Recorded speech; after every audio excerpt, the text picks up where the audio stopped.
Hey everyone, welcome back to my YouTube channel. I hope you guys are doing well and in very good health. So guys, the ICC Men's Cricket World Cup final was today, and I have to admit it turned out to be a lopsided affair. Now, if you all did see the two semi-final matches involving India, New Zealand and South Africa and Australia, you would have realized that the first one was a very high scoring game compared to the second one, which was a low scoring thriller in which the Aussies did one. Now, India did win the first semi by 70 runs, in which Virat broke Sachin's record. And in the second game, in the second semi final, I beg your pardon, South Africa defeated Australia in what was a very close contest. Now, coming into the final, uh, the match, I must say, was dubbed as the final of dreams by Australian experts, despite its journalists, the English media, and the Pakistani media, and certain friends of mine whose names I would not call, carried out conspiracy theories with regards to pitch fixing and a whole set of imps and fibs and lies. Now, the final was played in front of 132,000 people. From what I know so far, that the official attendance to the final was almost 93,000 fans, compared to a fake stat that was given by one of the commentators. Now, Australia had won the toss in the final and had opted to field first on what was a dry wicket, which turned out to be a difficult one to bat on earlier on in the first inning, with the due expecting to have an impact in the second innings. Now, coming into the final, both teams opted to go unchanged, which meant that India have again left out Ravi Ashwin and have gone for an all-pace attack. In fact, I should also point it out, Ashwin only played one game in out of all of the 11 games that India played, which you have to ask yourself, knowing that it was going to be a difficult, slow wicket to bat on. Now, out of all the wickets played in Ahmedabad, the pitch that was used in the final between India and Australia was the same track India played on against Pakistan, which was an absolute blowout.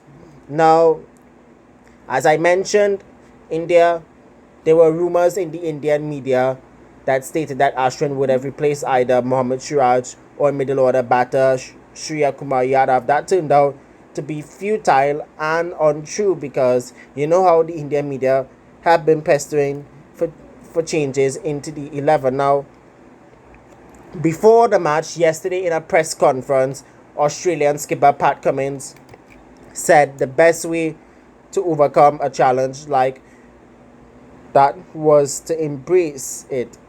He quoted as saying, the crowd obviously is going to be very one-sided, but in sport there's nothing more satisfying than hearing a big crowd go silent, and that's the aim for us Sunday, which is today. And that's what the Australians did. They silenced billions of Indian fans, not only all across India but globally. That's because Pat Cummins' decision to send India into bat turned out to be a masterminding decision. And you know how toss, I know most of the matches in the World Cup have been decided by the toss, and there have been some magic moments in this game. And I must say, where India lost the match was the dismissal of Rohit Sharma and also the batting collapse, which we will get to in a second. Now, after they were put into bat, India was strolling along very aggressively at 80 for 1 after 10 overs at one stage, and a lot of people were saying another 300 plus score was on the cards.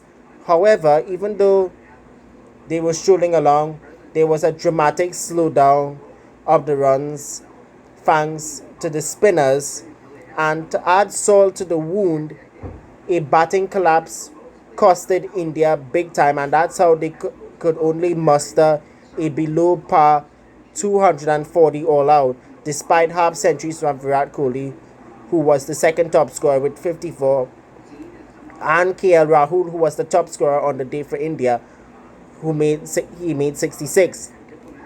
Now that kept the men in blue in the game. However, 240 was a way below par total and was not enough on the day. Mitchell Starc, Australia's premier fast bowler, who was off colour during some of the matches in their campaign, came good, just like what he and Josh Hazlewood did in the semi-final against South Africa, which left them 4 down for 24 in the first inning.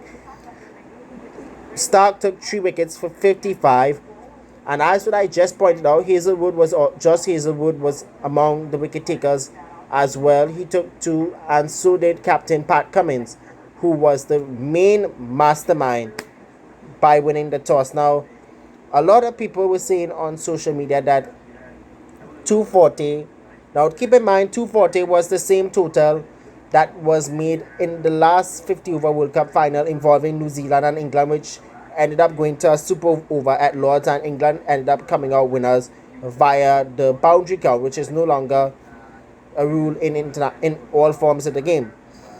Chasing 241, Australia, they had their own top order collapse early on at the hands of Jasprit Bumrah and Mohammad Shami, which kept them 3 down for 47.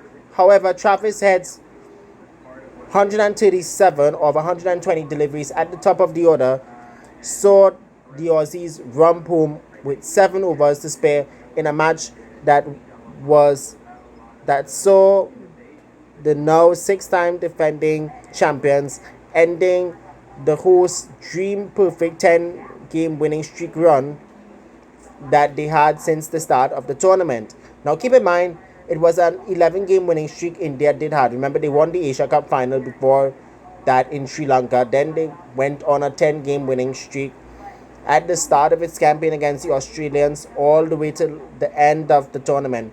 Now, as what I was pointing out earlier on, Jasprit Bumrah was the pick of the Indian bowlers with 2 wickets for 43, and he was the one that started that top order wobble alongside Mohammad Shami, who had 1 wicket for 47, and Mohammad Siraj also had a wicket for 47 as well, but was on the expensive side. And one of the things that I have to criticize with Rohit Sharma's captaincy today was how Siraj was brought on as the 5th bowler when he should have come on with the new ball. And furthermore, if I was Rohit Sharma, I would have delayed the spinners till around the 15th till the 20th over. However, with the dew factor that came into play, that also was a lead factor as well. And we have to also admit that India did misread the conditions.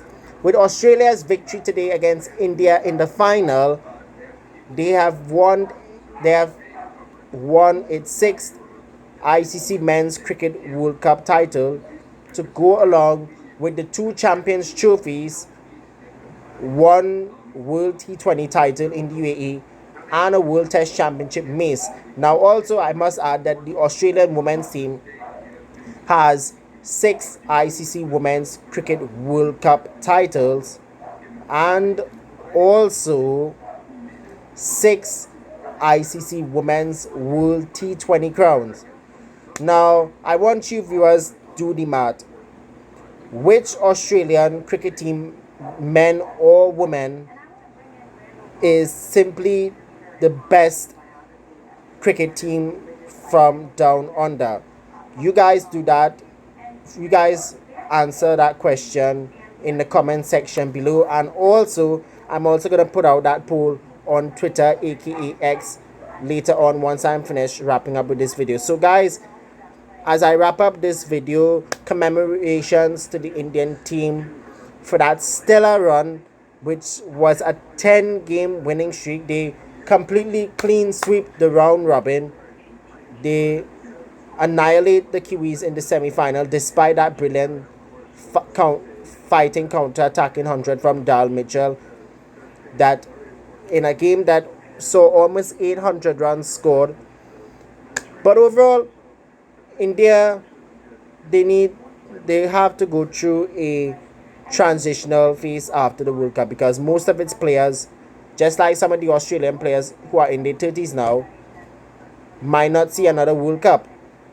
If you look at Rohit Sharma and Virat Kohli's age and some of the others who are in their 30s, this might well be their last World Cup for sure.